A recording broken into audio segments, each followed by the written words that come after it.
no bi wo so a o hwa obetimi aboa me ya mo mfa nche me me nsa da afidie su kakra nti ya me yi mani ebia no obi wo so obetimi aboa me nti me srɛ mo so wo so na nim de nti a wo be ye ndisi ni pe no adane sabi jimi abedane ewudi ni na pamcho mo mo me na ye me nwa pa jasi kwezi wo ba ye yi aka bibia kiro keti Hammond no catch us. I pity you, don't follow them na haruna idrusu no catch raw koye hey brother me one of these days my flow thank you na haruna idrusu ayire no go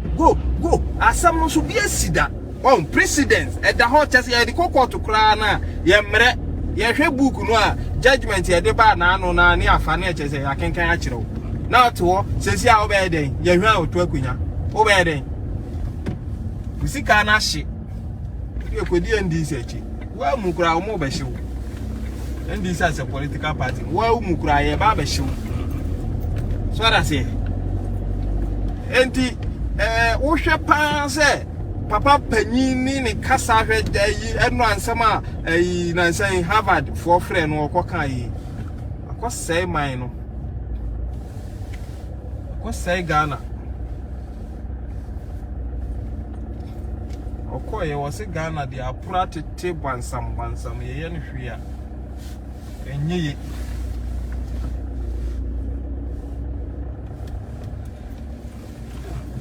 wose Ghana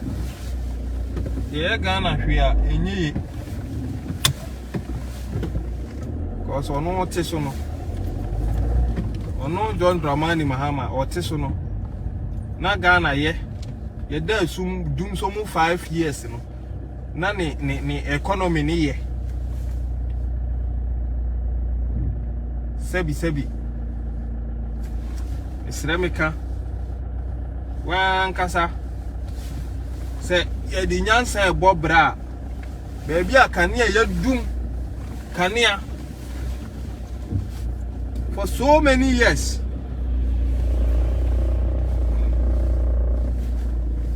any baby akania siso for so many years him fa na obeka se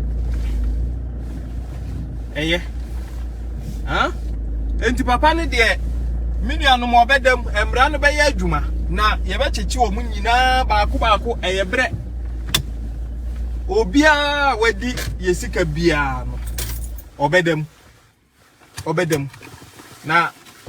ye be sre se de ye ka no uba na your first time near no wa follow page na my no asa subscribe to your YouTube channel no e de amaye because they say no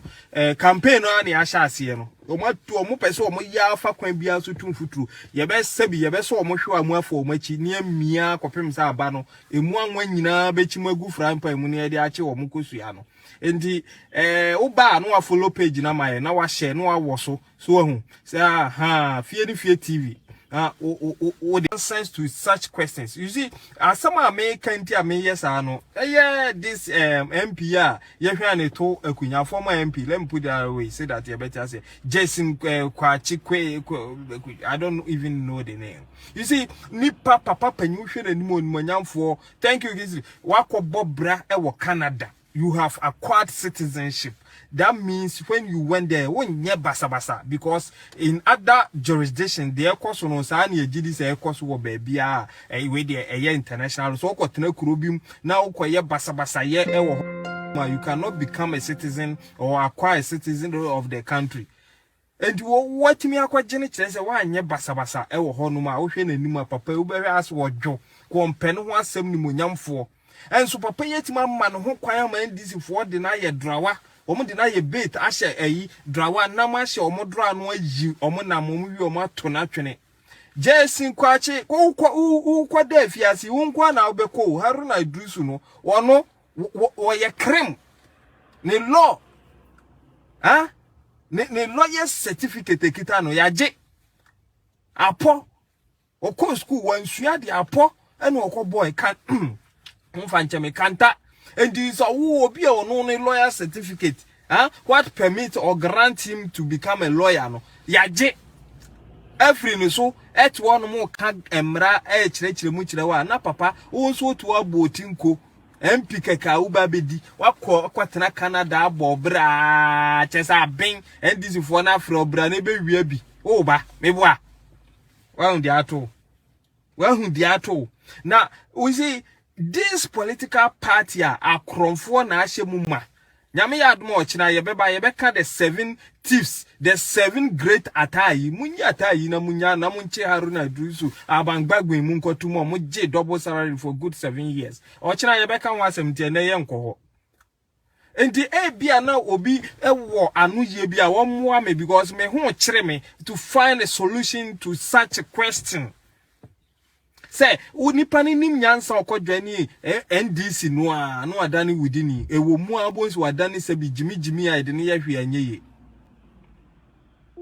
wo mo kasa unti kasa wo ka no ababi ewom enti papa panyi a wokoye wo ahwe mbra ne se wo sign electoral commission form so no wo se wo jetum sa wo ye Ghana ni no asign ane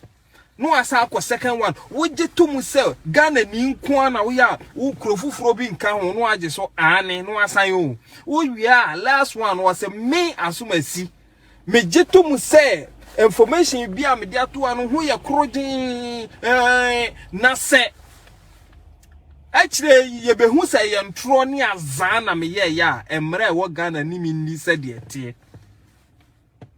now you have Haruna Drusu kachira say kasa obi MP a any MP ni say wote parliament na munnim say a process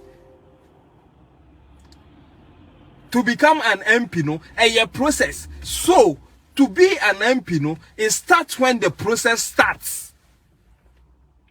and you ye bisa na waka sasa time we Ghana ni nko na okita Canadian citizenship na ye kan beka say na na chese na uguso na sebi aboa no obewu no onwu ya ye fre na aboa funu sebi papa panyi ti se wo se nipa ebewu na wonya nwi na wodo nsa aboa no mani wu ahwa ne kunu enti sa aboa ni bewu ni onwu ya ye fre na aboa funu enti jese kwechi se wotna se sebi dwen kakra bia ka ndisi fo anye hanama ama omose